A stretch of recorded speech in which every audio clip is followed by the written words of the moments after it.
हमारे बीच उपस्थित हैं आदरणीय विकास वैभव जी। दिव्यालय आपका तहे दिल से स्वागत करता है और हम विकास जी से अनुरोध करेंगे कि हमारे दिव्यालय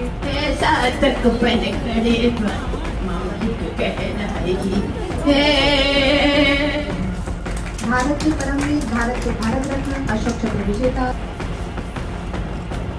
राजकुमार कुंवर। बिहार में कितनी इस सबों की जरूरत है? बिहार में हर ऐसे व्यक्ति की जरूरत है जो सकारात्मक सोचता हो, जो समाज के लिए सोचता हो और जो प्रसन्न हो, सकारात्मक हो। तो आज मैं बड़ा प्रसन्न हूँ, दिव्यालय एक साहित्यिक यात्रा के वार्षिकोत्सव में आकर यहाँ पर ऐसे लोग मिले जो साहित्य में रुचि रखते हैं, समाज में साहित्य के माध्यम से परिवर्तन के बीज बो रहे हैं। तो मैंने सभी से जो लेट्स इंस्पायर बिहार है, जिसमें हम लोग बिहार की मूल चेतना को जागृत करने का प्रयास करें, अपने विचार मैंने साझा किए। उन्होंने निवेदन किया कि बिहार को समझेंगे तो हम पाएंगे। ऋग्वेद काल से जो प्रश्न था उसका उत्तर कहीं न कहीं बिहार ने वेदांत के रूप में दिया, जिसमें हर व्यक्ति में उसी परम तत्व का अंश, उस प्रकार की दृष्टि हमने दी। और जब ऐसा दृष्टि हमने दी तो हमने हर भेदभाव से परे चिंतन प्रारंभ कर दिया। और इसीलिए हम पाते हैं बिहार में जातियाँ तब भी थीं, लेकिन प्राचीन काल में उस प्रकार का जातिवाद जिसमें आज हम संघर्षरत हैं नहीं था। यदि रहा होता तो आचार्य चाणक्य भी चंद्रगुप्त की जाति खोजते और नंदवंश का उदय कहाँ होता।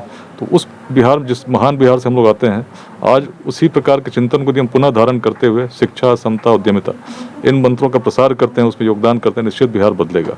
हम अक्सर चिंतित होते हैं जब देखते हैं बड़ी संख्या में हमारे युवा बाहर जाते हैं छोटी सी नौकरी के लिए, पढ़ाई तो छोड़ दीजिए, कोचिंग तक के लिए। लेकिन उस बिहार में यदि हम परिवर्तन करना चाहते हैं तो हर वैसे बिहारी को जो कुछ दे सकता है साथ जुड़ना होगा। इसी आह्वान के निमित्त जब हम लोग चल रहे हैं तो आज लगभग 91,000 लोग व्हाट्सएप समूहों के माध्यम से जुड़कर अलग अलग अध्यायों में योगदान कर रहे हैं।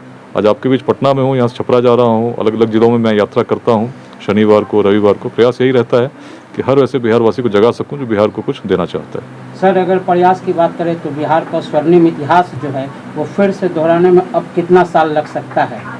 देखिए, मैं तो एक लक्ष्य लेकर चल रहा हूँ कि 2047 जो भारत ने भी लक्ष्य लिया है कि हम एक विकसित राष्ट्र बने, उसमें बिहार ऐसा हो जिसमें किसी को अन्यत्र जाने की आवश्यकता शिक्षा, रोजगार या स्वास्थ्य के लिए नहीं हो।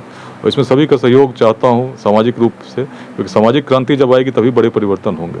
अक्सर हम लोग सोचते हैं कि राजनीति से परिवर्तन आएगा, तो राजनीति से निश्चित परिवर्तन आते हैं और अच्छे लोगों को राजनीति में आना चाहिए, लेकिन ऐसा तब संभव हो पाएगा जब सामाजिक परिवर्तन हो, लोग भेदभाव से ऊपर उठें, बिहार के लिए सोचें। इसी प्रयास में लगाऊँ। सर, एक आखिरी सवाल, लेट्स इंस्पायर बिहार से लोग कैसे जुड़ेंगे? बहुत आसान है, अब तो सोशल मीडिया एक बड़ा माध्यम है, बहुत सारे पेजेस बने हुए हैं, उस पर जाके मैसेज कर सकते हैं। एक मिस्ड कॉल नंबर दिया हुआ है, उससे भी आप जुड़ सकते हैं। जो लोग जुड़े हैं आपको जोड़ लेंगे। बताएंगे आज के प्रोग्राम के बारे में, जरा ये नीचे आज के प्रोग्राम के बारे में बताइएगा, क्या प्रोग्राम है? सभी को नमस्कार, मैं दिव्यालय संस्थापिका बेन्या आनंद मिथ्या। आज का जो कार्यक्रम हो रहा है, यह कार्यक्रम दिव्यालय महाकुंभ हम लोग आयोजित किए हैं और विशेषकर हम लोग का एक स्वप्न था कि राजधानी में ये कार्यक्रम हो, और ये सपना आज हम लोग का साकार हुआ। और इस कुंभ में दिव्यालय परिवार की बहुत सारी साधिकाएँ भारत के कोने कोने से आई हैं और सब में बहुत ही उल्लास है। दिव्यालय एक ऐसी संस्था है जहाँ पर हम छंद के माध्यम से दिव्यता को प्राप्त करते हैं, दिव्य पथ पर चलते हैं। और इस दिव्यालय की खासियत है, हमने साहित्यिक बहुत सारे लोगों को देखा होगा, साहित्यकारों को देखा होगा, लेकिन इस साहित्यिक पटल का एक ऐसी एक विशेषता है कि जहाँ सिर्फ और सिर्फ वो महिलाएं हैं जो साहित्य से किसी कोने कोने तक उनका कोई वास्ता नहीं था। आज वो साधारण परिवार की महिलाएं अपना जो घर का जो समय रहता है, खाली समय रहता है, उसमें वो छंद की पढ़ाई करती है। ऑनलाइन पढ़ाई होता है यहाँ पे, और उसमें पढ़ करके आज कई किताबें अपनी एकल संग्रह और हम लोग का साझा संकलन कई तैयार हो चुका है।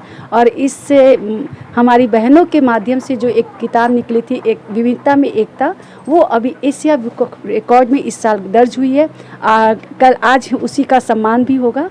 तो ये हम लोग के लिए, मेरे लिए, दिव्यालय परिवार के लिए बहुत गौरव की बात है कि ऐसी महिलाएं जो छंद से बहुत दूर थी, आज छंद में रचना लिख रही हैं, छंद कलम के साथ, शब्दों के साथ खेल रही हैं। तो आप लोग का भी बहुत बहुत धन्यवाद देती हूँ, हमारे मीडिया भाई का। केवल महिलाएं ही हैं?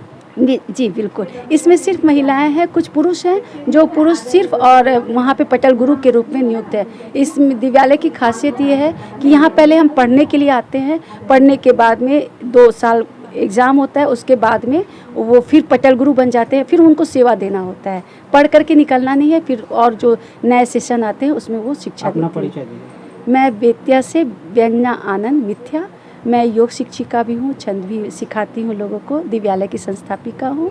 और मैं आनंद मार्ग की LFT का मतलब होता है लोकल फुल टाइमर।